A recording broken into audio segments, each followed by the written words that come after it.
Coogs house. We're number two. We're number two.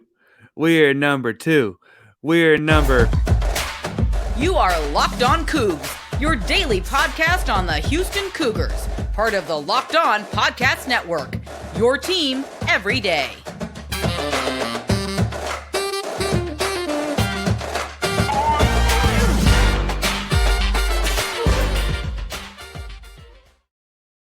Welcome to Locked On Coogs, daily podcast about your Houston Cougars. I'm our host, Houston-born teacher and coach, Parker Ainsworth, here to break down all things Cougs. If you're a U of H fan or just a hater came to stop by, please be sure to subscribe and download the podcast each day for the latest on the Cougs all year long. Once you're subscribed, our show should pop up on your feed each day, so be sure to make Locked On Cougs your first listen of the day. Welcome back to the YouTube channel. It's nice to be able to see each other again. Be sure to subscribe to the channel, like the video, leave a comment, etc. Remember, every 250 subscribers, we're going to give something away. The first 250, we're giving away a Marcus Sasser t-shirt from an artist we're actually going to get to talk to later this week. He's selling some stuff on Etsy. He's a big U of H guy.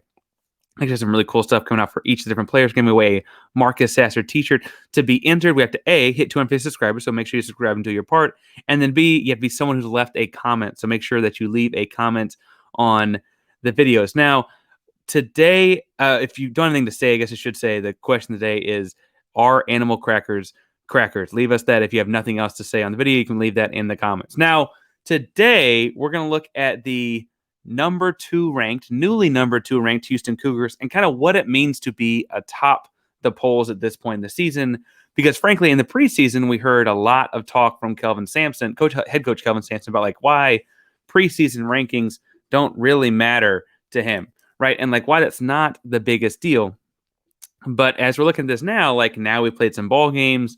Now everyone's, a lot of teams have a loss on their record, and Houston sits ranked very firmly at number two. Deuce the two, right? And so we're going to look at, first of all, like, what does that mean for Houston? What does it mean happened around them?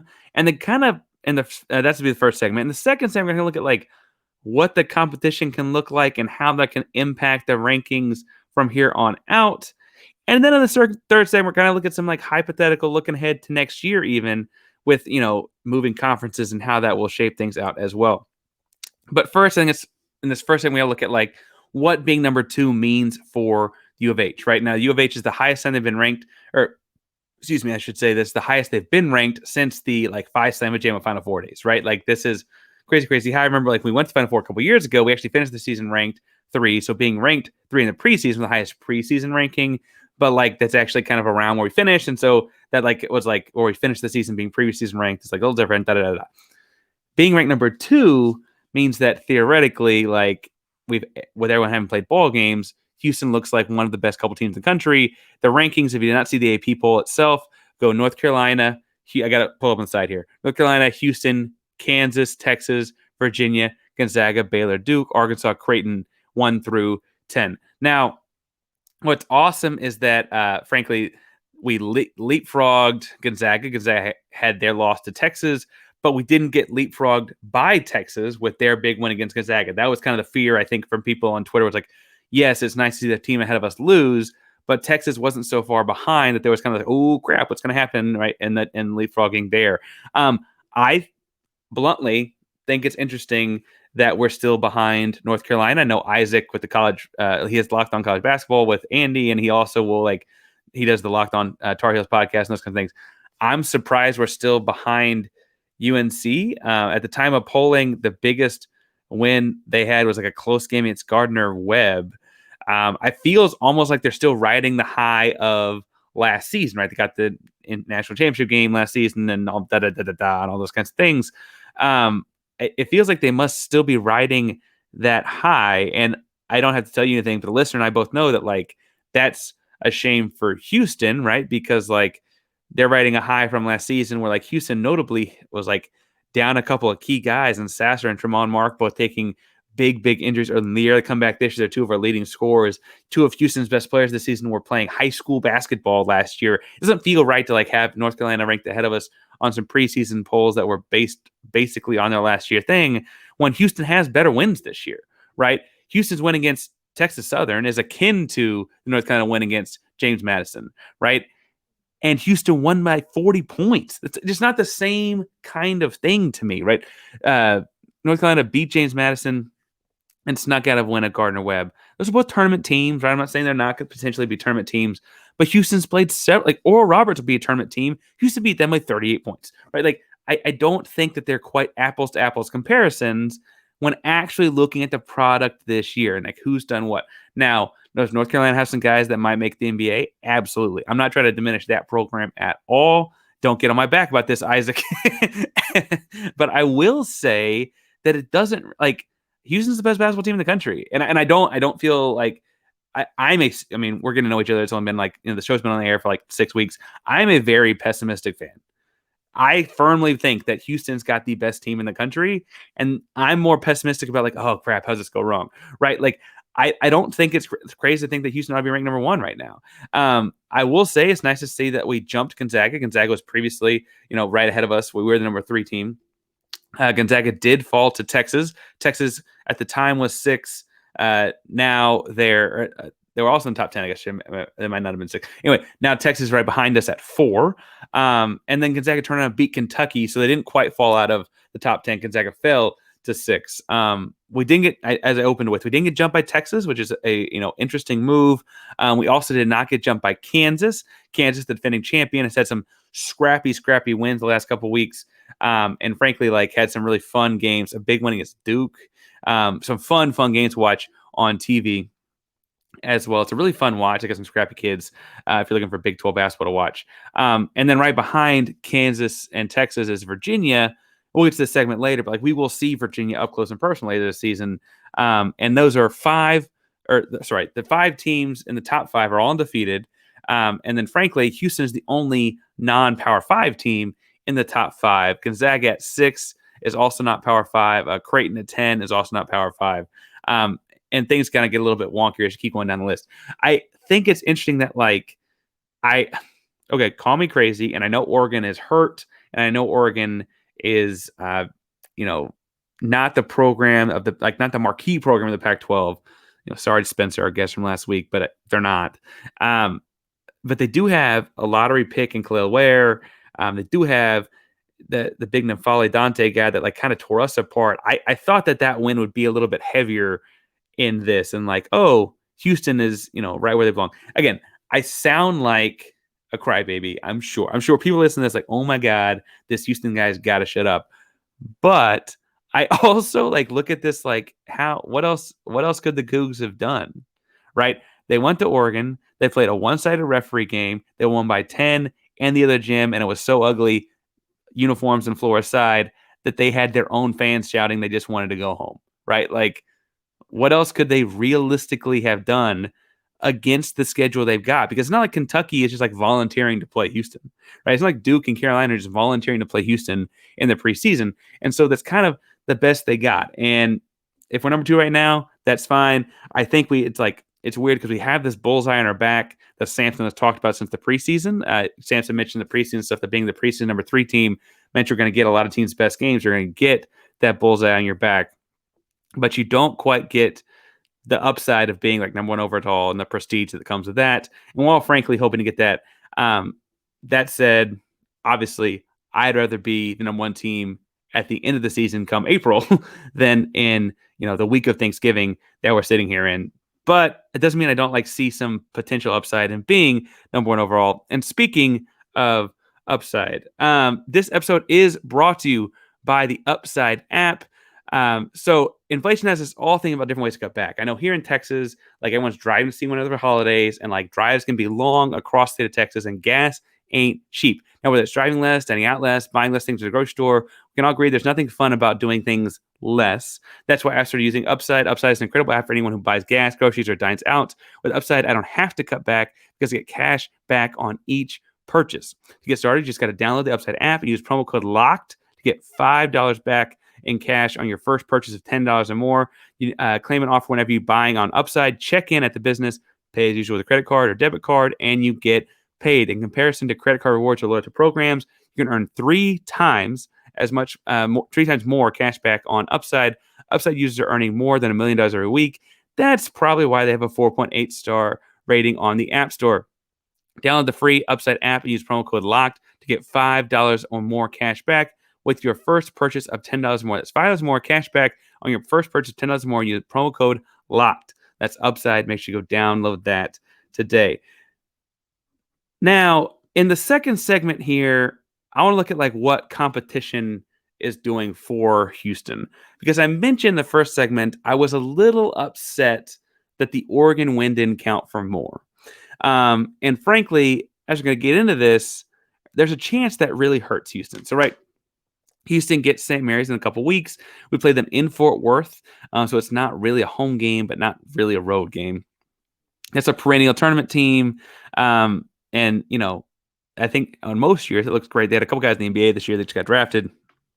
But this year they're sitting at 2-3 already. That's not great. In a couple weeks, we're going to play Alabama. Alabama is currently ranked 18th nationally, and they are undefeated.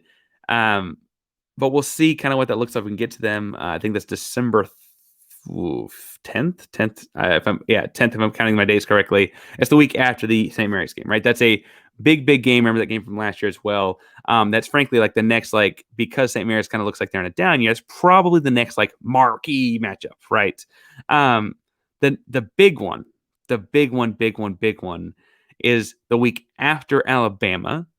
Houston gets to play Virginia, who is currently ranked number 5 in the country. Now, presuming that Virginia doesn't drop the Michigan game, so the biggest game for Virginia between now and then is against Michigan. Presuming that Virginia doesn't drop that, that's probably going to be a matchup of 2 top 5 teams. And that's a big game to happen in mid-December.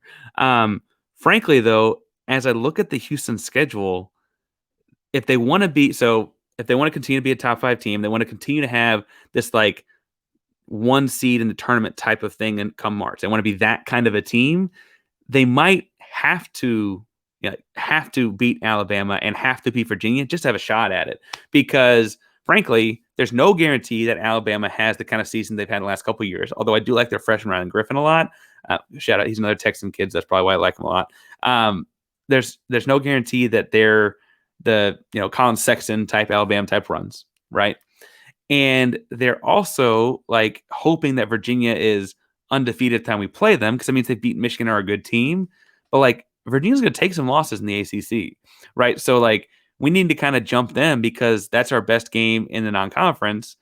Oregon's showing to not be so great. Alabama may not be so great. St. Mary's has proven not be so great. Like we'll talk about Kent State later this week, but I'm not like getting my hopes up for Kent State, right? And so that's kind of where we are on all those things. And so as I look at that Virginia game, it holds just this like crazy amount of importance because it's the biggest non-conference game, and Houston looks really good. Again, I think Houston's the best basketball team in the country, but Houston looks really good in a year where the conference kind of looks down, right? The American Athletic Conference has teams that are perennially very good at basketball. Memphis, like there's the recruiting class they signed for the class 2023 is awesome, right? They're really, really good next year. But this year, meh. SMU, Cincinnati, like have had good players and come through SMU and Cincinnati. And SMU is also hard to play. It's in-state rivalry, blah, blah, blah. Cincinnati has had like historically strong program. UCF has had like big-time NBA guys, no pun intended with Taco Fall, but NBA guys come through, right? Wichita State, obviously, like they had their like run there where they were in like kind of where Houston is now. Like they were like a small school that was like taking over things for a while. And like, frankly, that ought to be good for the conference. It's a bunch of good basketball teams for this mid-major, air quotes conference. However, each of those teams, and we're not even to Thanksgiving yet, already has a conference loss, right? Memphis lost to St. Louis. Between now and conference play, they have to play Auburn, Alabama, Texas A&M. That might be 3. They've already lost to St. Louis. Just St. Louis Billikens, not like anything like the University of St. Louis. And they've got 3 more potential scheduled losses on the schedule, right? SMU has already lost twice to Dayton and New Mexico. They've still got to play Louisville, Texas A&M, and TCU before Christmas. Before Christmas. Cincinnati has already lost to not University of Kentucky, Northern Kentucky. they've got to play Arizona, and as we're recording this, a few hours. So by the time you've heard this, they've probably also lost Arizona, right? If they haven't lost Arizona, that's actually great for the conference, and I'll take all my words back and eat my words in a later episode. I don't know. But I'm betting by the time you've heard this, they've lost Arizona. UCF lost to Asheville, UNC Asheville, but beat Oklahoma State. All right, so good for UCF. They had to play Santa Clara, Miami, Ole Miss, and Mizzou. Now, losing to UNC Asheville, but beating Oklahoma State, like, I don't know if that makes me feel like they might split those two. So they have two conference losses, or two non-conference losses, and two, like, decent non-conference wins going in, or three if you count the Oklahoma State. Like, okay, like, UCF, that's all right. Wichita State lost to Alcorn State, not Acorn State, as I typed here because I typed things wrong. You notice I get typos every now and then, but Alcorn State. They still have to play Missouri, Kansas State, and Oklahoma State. Now, all this begs the question that if this is not a good year for the American Conference, can Houston maintain being a top 4 or 5 team? Can Houston maintain being the kind of team that demands a 1 seed come March? Can Houston maintain the respect necessary to do that? And I think the answer is yes. I frankly watch the product on the floor and kind of think as long as I play well against Virginia, the outcome of a single 1-game sample shouldn't negate all the other great basketball they played, right? However, I also get that there's going to be this bias because Houston doesn't play in the like bajillion-dollar stadium. Houston doesn't play at the like prestigious Blue Blood University, even though we've got like multiple runs of being really good at basketball, right? Houston doesn't play in a Power 5 conference. Houston's got these things working against them that come seeding in March could hurt them. And I can see you shaking your head for like, Parker, what's the big deal about your seed in March? If you're good, you win, blah, blah, blah. What I don't need to have happen, because I think if we get to Final Four, it being at Energy Stadium, it being in Houston, I think we're cutting down nets. Okay? What I don't need to have happen is get put on some crazy circus road to get there because there's chaos in March. It's called March Madness for a reason every single year. And bluntly, I could see Houston because like the conference is down, they dropped their Virginia game, and like they could be like 32-1.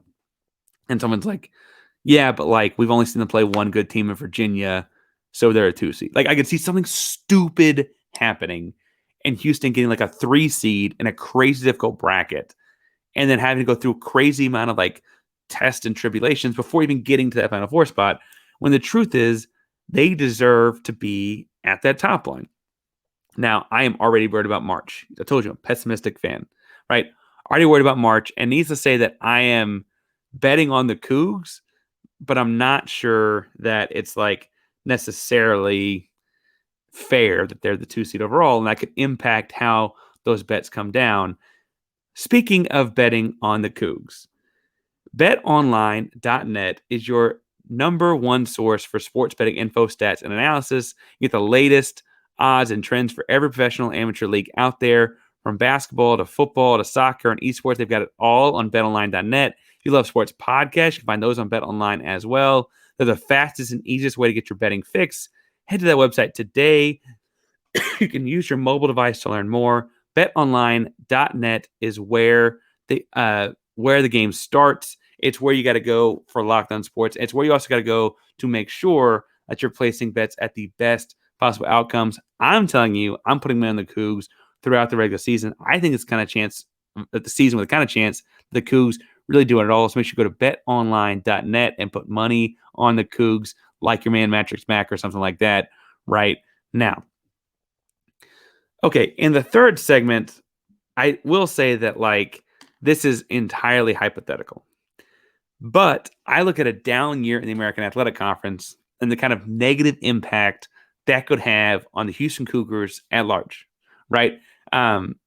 Theoretically, right? Like they run the table in the conference like we want them to. That's nice.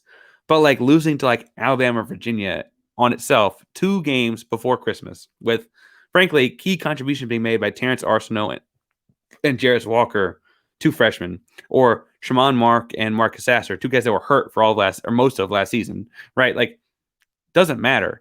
You lose those games, I feel like that's going to be held so heavy over Houston's head. And the ultimate irony to me in this is that, like, next year, this ain't a problem.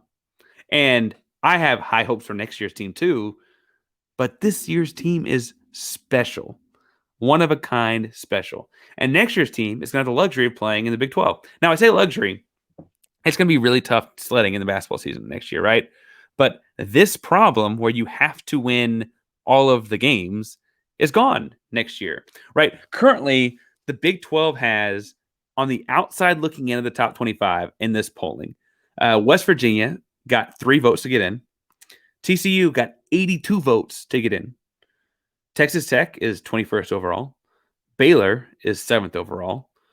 Texas is 4th overall.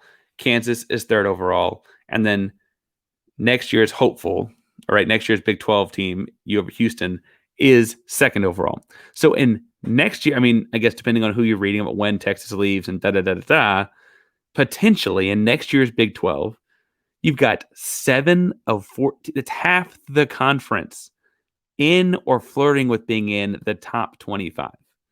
Now, what that means for the future of Houston basketball is that you can continue to play these big non-conference, play Carolina in the preseason, play Kentucky in the preseason, play Virginia in the preseason, play Alabama, all these teams, because even if you drop that game by 4 points to Virginia in mid-December, and I don't think we are this year, but theoretically you could, right?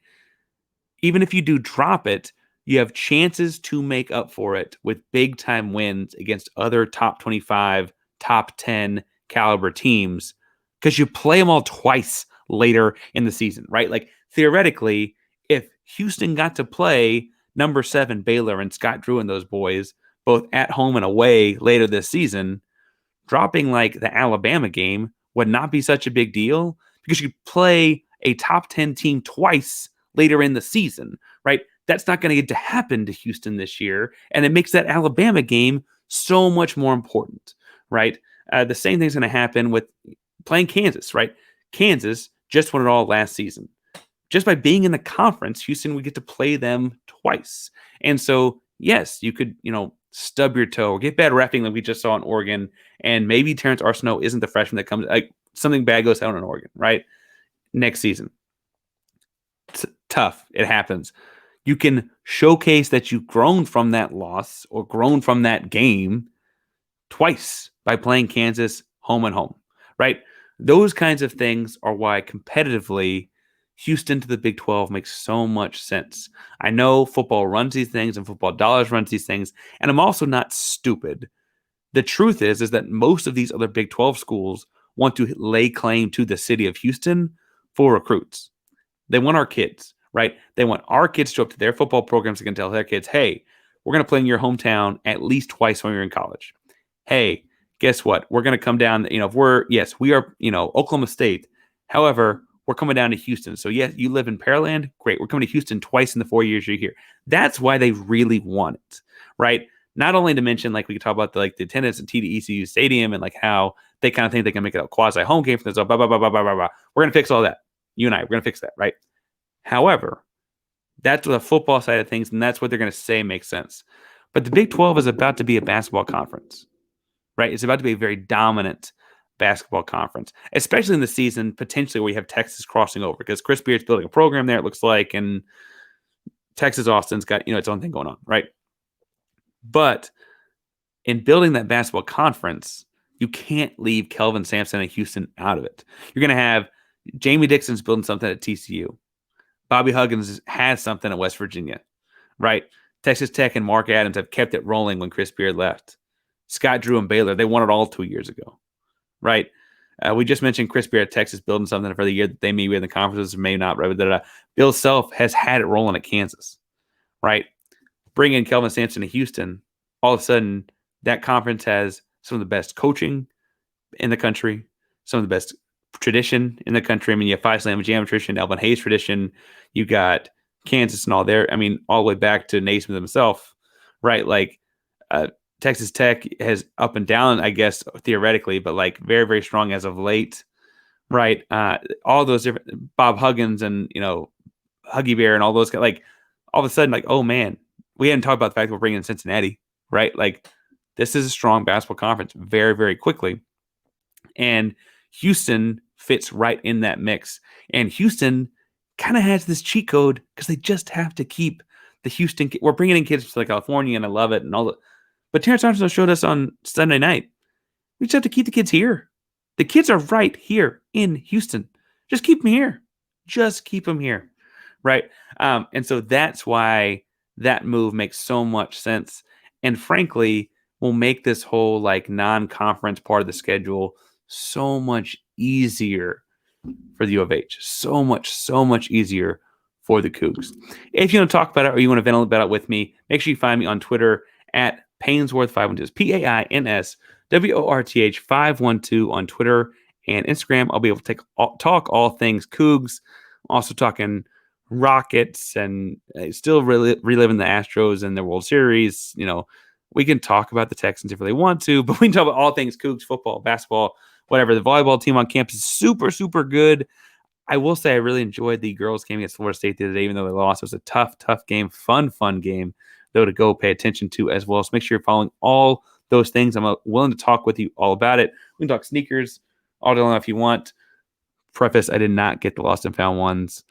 We can talk about a later date, but I'm really upset that I did not get those either. Anyway, find me on Twitter, Painsworth512, to talk about all of those various things. Thank you so much for downloading and subscribing to Locked On Coogs and making us your first listen of the day. If you're looking for a second listen, the one I've been throwing out this week has been Locked On Rockets, because the Rockets are a fun rebuilding project. We're using the word fun correctly there, right? They're a fun rebuilding project, and Jackson Gatlin's doing a great job of covering them. So make sure you go follow him and Locked On Rockets for your second listen. Thanks so much. We'll talk to you again tomorrow all about the Cougs. Locked On Cougs, a proud member of the Locked On Podcast Network, your team every day. Go Cougs.